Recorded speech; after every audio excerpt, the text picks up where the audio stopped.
حضرت عثمان غنی رضی اللہ تعالیٰ پر ایک اعتراض ہی کیا جاتا ہے کہ عمار بن یاسر رضی اللہ تعالیٰ عنہ کی آپ نے سخت قسم کی پٹائی کروائی، سخت اتنی پٹائی کروائی کہ آپ کی انتڑیاں باہر نکلیں علیہ باللہ۔ اور روایت جس کی بنیاد پر اعتراض ہے وہ روایت کیا ہے؟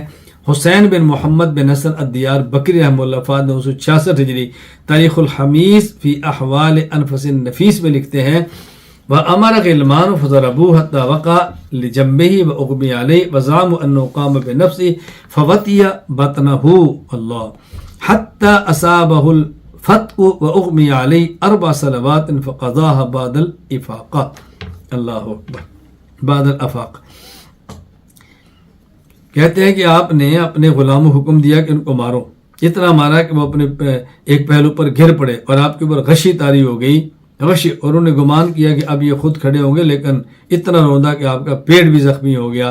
اور جب افاقہ ہے یعنی اصابہ الفتق، اتنا روندا کہ آپ کا پیٹ زخمی ہوا، 4 نمازوں میں قدر آپ بے ہوش رہے، اور اس کے بعد آپ نے نمازوں کی قضا فرمائی۔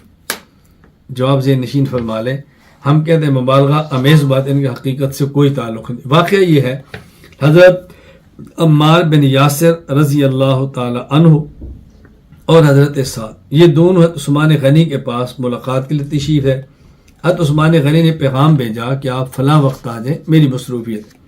حضرت سعد چلے گئے، حضرت عمار نے پھر اصرار کیا، تو ان کے جو غلام تھے جو پہرے پر تھے فرمایا کہ آپ پھر آ جائیں، پھر اصرار کیا۔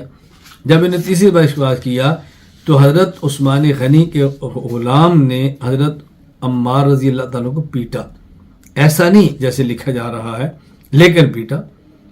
اب یہ دونوں بعد میں حضرات وقت مقرر پر تشریف لائے تو انہوں نے شکوہ کیا کہ آپ کے غلام نے عمار کو مارا ہے۔ عثمان فرمایا واللہ الذی میرے علم میں نہیں ہے، میں تو آپ سے سن رہا ہوں، میں خود کو عمار تمہارے پیش کرتا ہوں تو مجھ سے اس کا بدلہ لے لو۔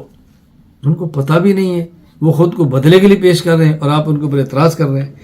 امام ابو بکر عبداللہ بن محمد ابن ابی شیبہ العبسی الکوفی رحمہ اللہ فات 275 ہجری تحریر فرماتے ہیں مصنف ابن ابی شیبہ حدیث نمبر 33691، وہ فرماتے ہیں کہ جاء سعد و عمار فارسل الى عثمان ان اتنا فإنا نريد ان نذكر لك اشياء احدثتها او اشياء فعلتها او اشياء فعلتها قال فارسل عليهم ان يصرفوا اليوم فاني مشتغل وميعادكم يوم كذا وكذا حتى اشذن یعنی استعد لخصومتکم۔ وہ جو میں نے بات عرض کی پوری عبارت کا خلاصہ یہی ہے۔ اس کا خلاصہ جب یہ دونوں حضرات تشریف لائے تو عثمان نے کیا فرمایا؟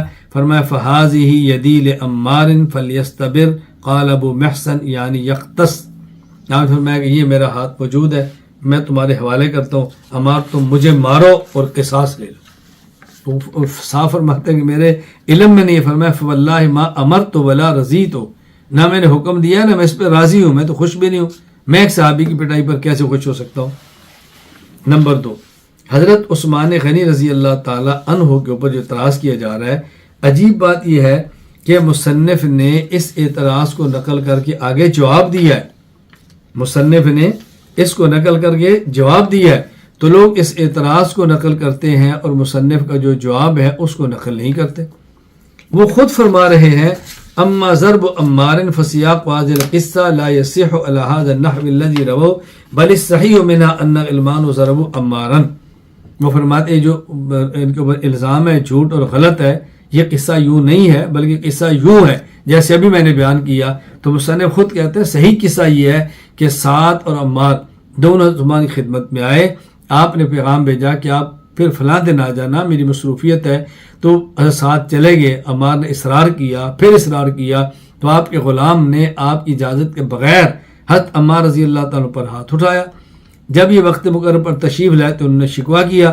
حضرت عثمان نے کہا واللہ نہ میں نے حکم دیا ہے نہ میں راضی ہوں، میرے علم میں نہیں ہے، میں خود کو قصاص کے لیے پیش کرتا ہوں، مجھ سے بدلہ لے لو۔ تو مصنف اس روایت کو نقل کر کے آگے رد فرما رہے ہیں، تو آپ عبارت پیش کرتے ہیں، رد کیوں نہیں پیش کرتے؟ یہ بات اچھی طرح ذہن نشین فرما لیں۔ اچھا، پھر تیسری بات، تیسرا جو آپ ذہن نشین فرما لیں کہ اگر اس واقعے کو مان لیا جائے تو اس میں کہ آپ کی انتڑیاں باہر آ گئی، اتنا مارا کہ انتڑیاں باہر آ گئی۔ بھائی انتڑیاں باہر آنے کے بعد حضرت عمار رضی اللہ تعالی عنہ بتائیں اتنا عرصہ زندہ کیسے رہے؟ کیوں اس لیے کہ حضرت عثمان غنی رضی اللہ عنہ کی شہادت ہے 35 ہجری میں، حضرت عمار کی شہادت ہے 37 ہجری میں۔ اگر یہ حضرت عثمان کی آخری عمر کا واقعہ بھی ہو تب بھی کم از کم یہ اس واقعے کے 2 سال بعد شہید ہوئے، اور اسی واقعے کے اندر ہے کہ آپ کی انتڑیاں باہر آ گئی۔ اتنا شیر اگر مارا ہوتا تو بتائیں وہ اتنے 2 سال تک زندہ کیسے رہے۔ شیخ محی الدین محمد بن علی بن محمد بن عربی رحمہ اللہ وفات 638 ہجری فتنہ مقتل عثمان میں فرماتے ہیں انہ مما نقم علی عثمان رضی اللہ عنہ ضربہ عمارا رضی اللہ عنہ حتی فتق امعاؤہ ثم قال ان ذلك زور و افک ولو فتق امعاؤہ ما عاش ابدا، کہتے ہیں ان پر بہتان ہے، ان کے اندر اس قدر مارا کہ اندر یہ باہر آ گئی، اگر یہ بات مان لی جائے تو سوارے کتنا عرصہ تک عمار رضی اللہ تعالیٰ عنہ زندہ کیسے رہے؟ پھر وہ تو اپنے دور میں لڑ رہے ہیں، لڑائی میں شرکت فرما رہے ہیں، کسی بندے کے اندر یہ باہر آئی ہوں تو لڑائی میں کیسے شرکت کرے گا؟